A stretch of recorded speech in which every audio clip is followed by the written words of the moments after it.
Hi, everyone. Welcome to Mama Wears Athleisure. I am your host, Mariela de Santiago, a first time mom.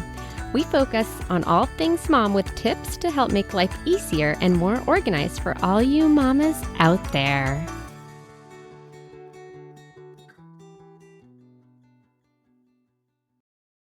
Hi, everyone. Today we're going to talk about sustainable toys, especially as we approach the holiday season. So we have Christina with us from the Baby Penguin, and she's going to share all of her knowledge, which is I'm really, really excited about because I feel like I've already been picking her brain and I love what she has to share with you guys. Hi, thanks for having me today. My name's Christina. I'm a mom of five kiddos. I'm a blogger, a photographer. I write about toy safety, toy minimalism, toy rotation and organization, and educational play ideas on my site. I own a online sustainable toy store with kid products and baby products called thebabypenguin.com. We feature sustainable toys, clothing, baby gear, indoor playgrounds, bikes and ride-ons, small furniture, just good products from good companies that prioritize child safety and sustainability. My website is dedicated to educating, advocating, and empowering parents to make thoughtful and sustainable choices for their children. And I started the Baby Penguin to highlight the amazing sustainable toys and companies that choose to put our kids and the environment ahead of their bottom line. Total disclaimer, I also started this website because of the mistakes I made as a parent. I have five kiddos, and over the years, we've purchased way too many toys and had the big playrooms. And I saw how wasteful that this was for the environment and the impact. And then we moved on to Europe and lived there for 3 years and saw that Europeans typically live in a very different way to Americans. So I kind of want to start it off with dissecting what sustainable toys means. We hear this term a lot and we see it whenever we're shopping for kids' toys, but I don't know that everyone really understands what that even means. So people refer to sustainable toys as eco-friendly. A sustainable toy is one that is made of biodegradable natural materials such as renewable woods, cotton, bamboo, or wool. So that means that it breaks down, right, in the landfill. It's a natural material that's going to break down over time, unlike a chemical compound or a chemical produced plastic. A toy to be considered sustainable, it's been manufactured in a non-polluting way for the environment, a way without releasing carbon greenhouse gases and chemical toxins, all of which can be released into those waterways, those airways, the soils, and the environment. So when that plastic toy goes to landfill and it breaks down into microplastics, it starts its pollution process, where a biodegradable, sustainable toy is actually going to break down. So when you talk about a toy, calling it eco-friendly, it may not be 100% sustainable, but it may be more eco-friendly because it was made of recycled materials. So it's part of that upcycling process. There's toy companies that make toys out of recycled food grade plastics, like green toys. Their toys are basically like an upcycle. So they're not sustainable, but they are part of that eco-friendly definition or movement. Yeah, and when you were saying all of that, that was one of the toys that came to mind because we do have some of those just because from our perspective, it's kind of taking something that probably would not break down Right. Yeah. and help turn it into something good. Absolutely. I just want parents to know that there's no hard pressed rules. I think that there's balance to everything, and that if you are buying these toys like green toys that are in part of that upcycling process, you're still doing good, right? I really feel like knowing the history of a toy is super important. Like toys made before prior to 2011 had much less chemical restrictions. So anything prior to 2011 is probably not as safe. Plastic toys over time, they leach out chemicals because plastics aren't a stable substance, right? So over time, they're going to leach out plastics. The older that toy is, the higher risk of your child getting exposed to a chemical toxin because it's started its process to leach out of that plastic, perhaps. You don't know how old that toy is that you purchased at a secondhand shop. What I'm trying to say is that if you're going to get some secondhand toys, I would be really conscious of the toy history. For me, buying used toys, you don't know the history of those toys unless you're getting them maybe from a family member and you know exactly the time frame. I'm definitely hesitant just because I'm a childhood safety advocate to recommend buying or using used toys. That's why I have you on here is to share your knowledge because I wouldn't know that. So that's why it's good that you have this knowledge that I don't or many other parents don't know. So with that, why are sustainable toys better for kids? Number one reason I feel like sustainable toys are better if you're buying sustainable toys from the right companies, they're safer for your child.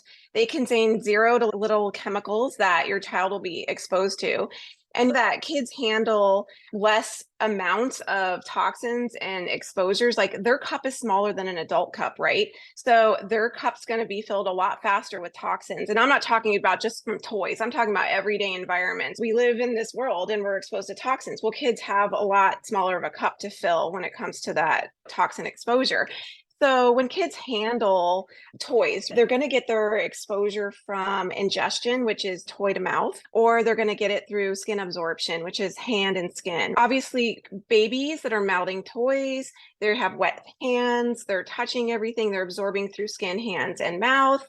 So when you're buying a sustainable toy, knowing that there's no chemicals in this wooden toy that I should be concerned of for my child to mouth and ingest, that's huge. The safety proponent of a sustainable toy.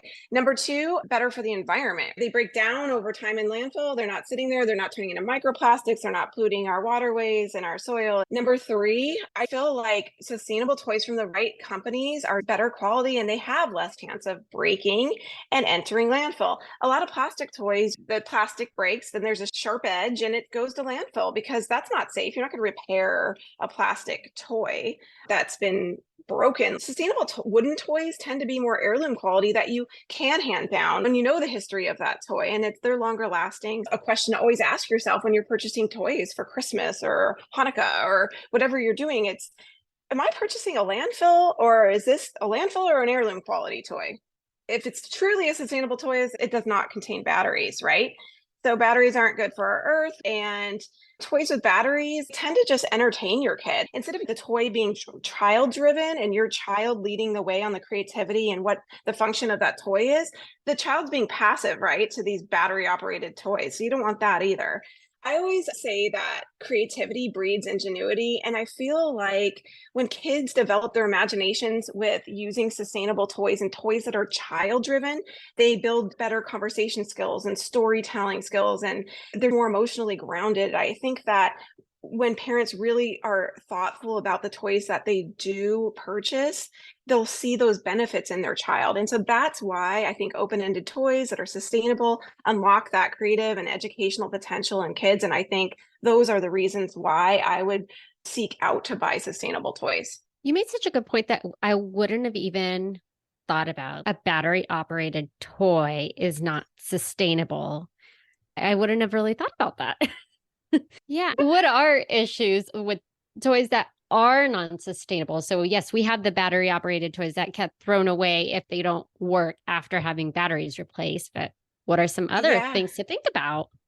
I'm not saying that plastic can't be a sustainable component in a toy. It can be maybe more eco-friendly. There's some toys that are both nowadays. They have wooden components like Brio trains. They'll have like wooden components and then they'll have some plastic components with ABS plastic. There's kind of like this in the middle area too of wooden and toys that have some plastic components. In general, I'm talking about just your cheapo toys at your big box store that are all plastic with batteries. Fundamentally, plastics are just a huge chemical cocktail. There's varying degrees of plastic quality too. You can go into a dollar store and get the cheapest plastic stuff that's chemical laden, right?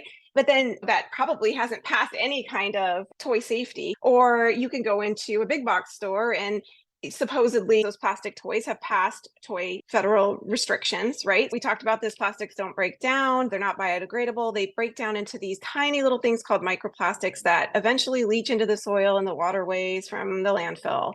We talked about this, your plastic toys over time are going to break down. They leach out chemicals such as plasticizers and flame retardants. And you can see that because they discolor over time with older toys. You can feel it. Sometimes they feel sticky or feel rough, or they have a different texture to them. But bottom line is plastics can contain PVCs, BPA, phthalates, all these endocrine disruptors and carcinogens and mutagens that are bad news for kids' developing bodies. And we talked about the cup of what kids can take as far as toxin load. If you can avoid or lessen exposure over time, it's probably a good thing, a positive thing.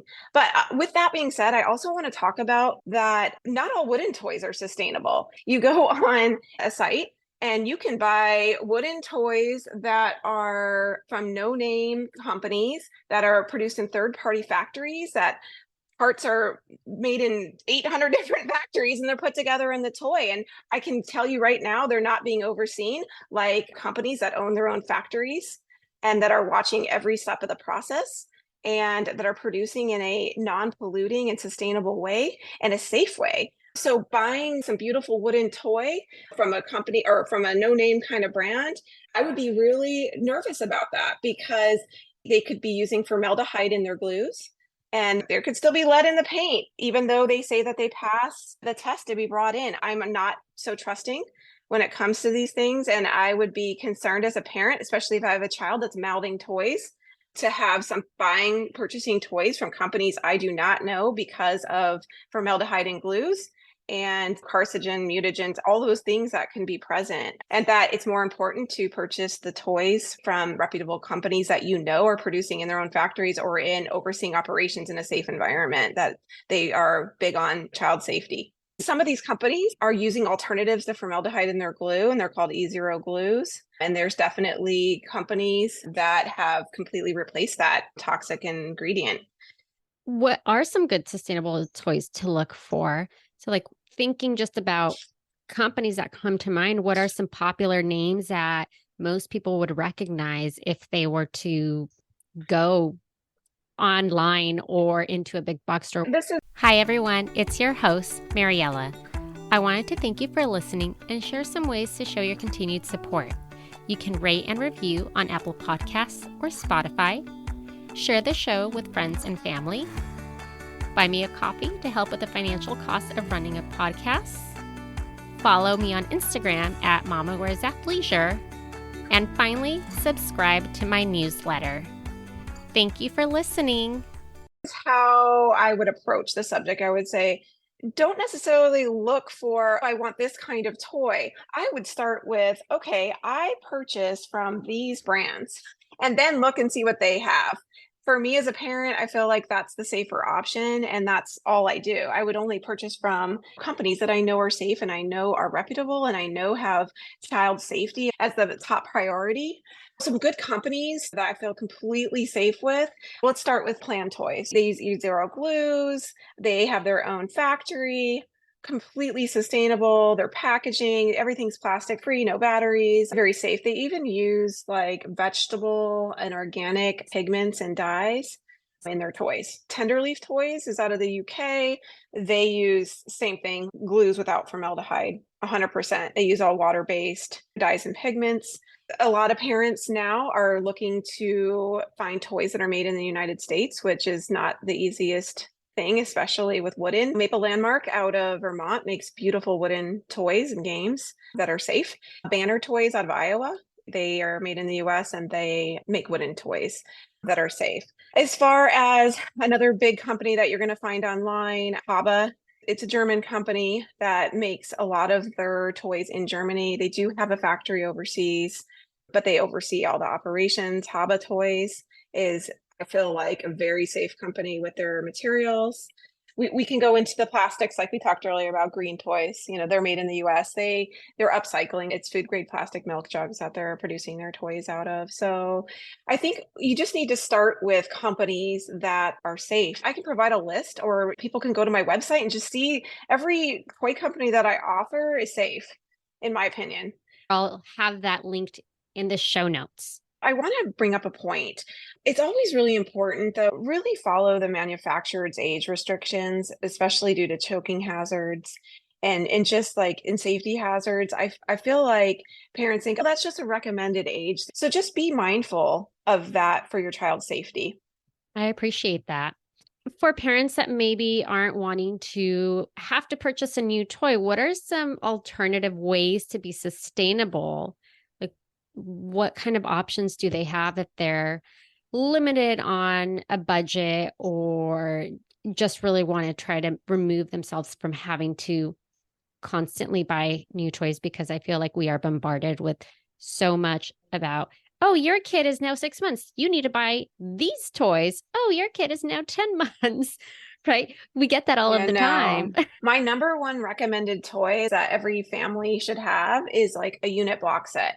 And when I speak in terms of unit block set, I'm talking about like the big blocks that you would see in a preschool, wooden blocks with all the various shapes. And there's a lot of mathematics that you can learn from that and engineering skills and just everything in general. But the reason why I recommend that kind of toy is because it's good for ages 1 to 10. My point here is that try to find toys that are open-ended, that are going to last for years, that they can incorporate into their play in a different way.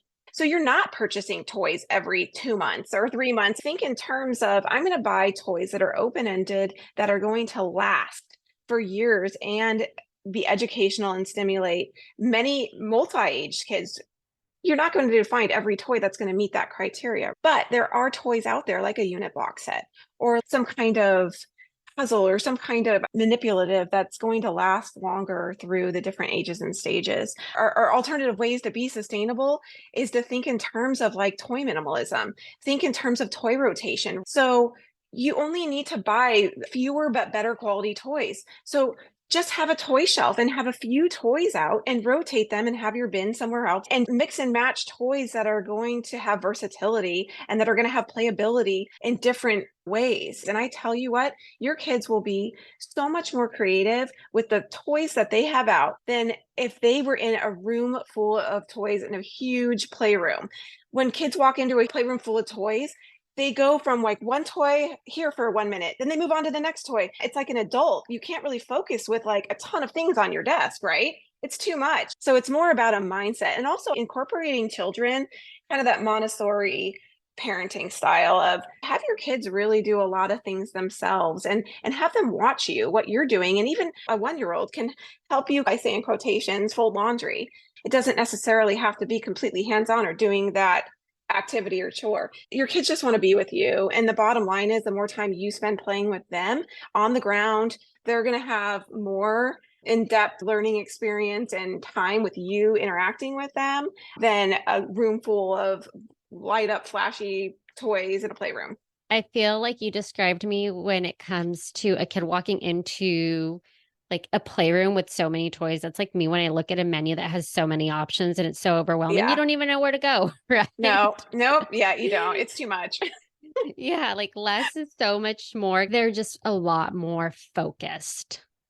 And Yeah, I think that kids feel that too. I just don't think that huge playrooms are a necessary thing. I think that there's a lot of pressure with Pinterest and all these Pinterest-worthy playrooms and all these beautiful images on Instagram. I hope new parents especially aren't feeling pressured to like buy into that. One thing I want to touch on is a way to be alternative ways to be sustainable, purchasing secondhand toys. I don't like to recommend this because it's like a car seat. You don't know the history of the car seat. You don't know if it's been an accident. You don't know if it's been sitting out in the sun.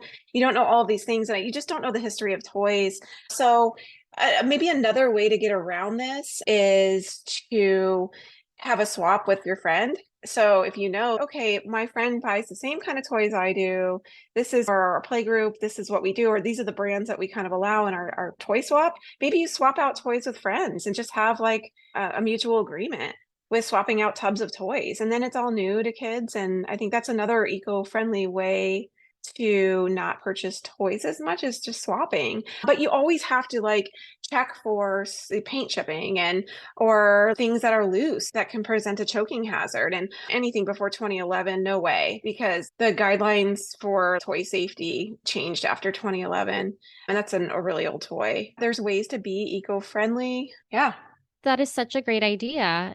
And also, just when thinking about what toys to buy, we live in California. So any space that toy is going to take is taking up real estate in our homes. So we try to really Hmm. think about what is going to go in our home and if it's really worth it and why, and also how it's going to benefit my son. And Yeah. is this going to entertain him? Is this going to function in more than just one way?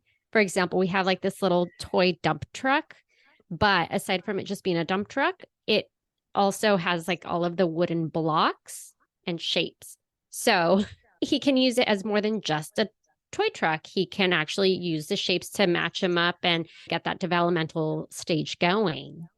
I think in terms of that too, especially when it comes to bath toys, because you're like, okay, can I take a regular toy into the bath? But a few of these wooden toy companies, Luke's Toy Factory, Plan Toys, they're making something called like a composite sawdust. They're reusing their sawdust from the wooden toy manufacturing process. They're dyeing it with like vegetable pigments, right?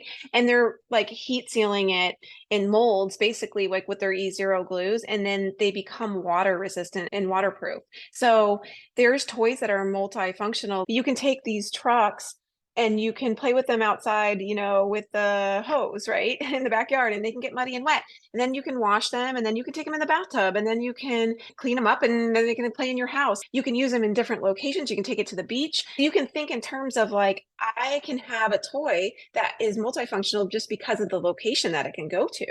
I feel like right now we see a lot about the silicone toys and just Oh, yeah. thinking about toys that can go into the tub. I generally think like silicone because you wash them anyway because they get dirty so easily.